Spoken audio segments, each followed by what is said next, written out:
Welcome back, everybody. So last video you saw we got the 240Z, and now I've got to finish working on the 260Z because one of the carburetors needed a rebuild kit in the float bowl, and one of the pins stopped working that's supposed to keep fuel from entering the float when there's already enough fuel. So it kept flooding, and so I have the package right here. I'll open it up. I ordered this from, I want to say, Society. It's Society with a Z, or it was Z Car Parts or something like that. But it was pretty cheap. It was about 40 bucks, and it comes with the new pin and all the gaskets and rubber seals. So I'll just open it real quick and show you what we got, and then we'll go out in the garage and start working on it. Alright, so this is the kit you'll get. It's got a few gaskets in here, as you can see, a hose. I'm trying to find the pin for you guys. Okay, there it is. There's the pin.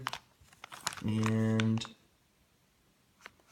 this is what it says on the front of it. Let me see if I can actually... No, I don't know. I'll put the link to where I got the kit from in the description if you're interested in getting one for your kit. This is for the SU carbs. I have 73 240Z SU carbs on my 260Z that I'm probably going to be throwing on my 240Z since the 240's been sitting forever. And then I'll send the ones that are on the 240Z into a company, have them rebuilt or whatever, and sent back. And then also, if I can't get the engine in the 240 working, I'm going to drop the 260Z engine inside the 240 because the 240 is one of my dream cars, and I would rather have that over the 260. And the 240 has less rust than the 260 does, surprisingly.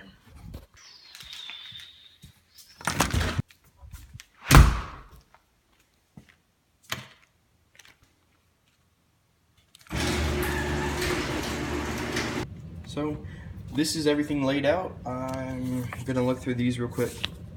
Yeah, so this is instructions on taking things apart, where everything's go. This is just a company sheet, and this is what you get. So there's a pin right here, and that's what's actually stopping on mine. One of my gaskets is going bad. It's a new, I wanna say it's a fuel line. I've not checked yet. And then, I don't know what this is. It looks like the pin, but there's no actual pin inside the cylinder or piston of the brass, whatever you want to call it. Anyway, so we're gonna pop the hood real quick, and we're gonna start working on it. Then I gotta get the tires off the 240 that I used to trailer the 240 over here because the ones on the 240 were trash. So I'm gonna put those on there, and then we can test drive it and see if the problem is actually stopped. If not, then I don't know what I'm gonna do. I'll have to buy a new carb or so, which is about $300, $300-400 bucks, and that's gonna set me back a little bit with the 240 build.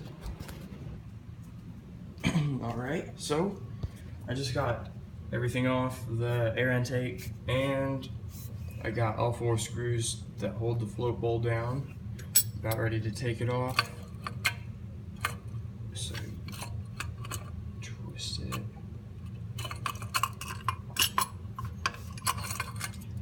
So you're going to turn it sideways like that, where this is facing the engine. Then you're going to just wiggle it up. There's still fuel in there, so try not to get it everywhere.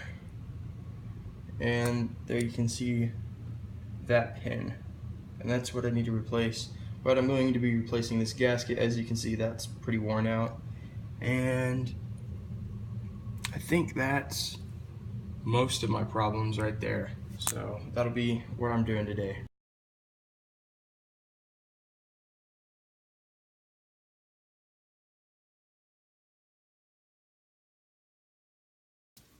Alright, so I just got everything put back together. I'm putting all the hoses on right now. This is so hard to do looking through the camera.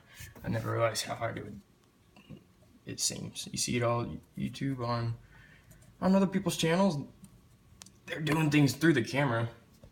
I don't get it. You don't get a sense of depth of field anyways, so everything's back on. I'm about to put the cap to the air filter back on, and then we're going to start it up after I put the tires back on it and make sure everything works. So that's what we're going to do now.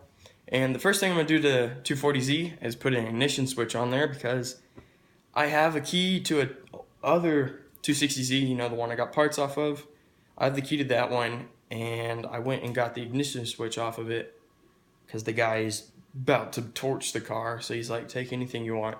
And so we just grabbed the ignition switch yesterday, and I'm going to put that on the 240Z, and then I'll have a key to the car, and that'll work.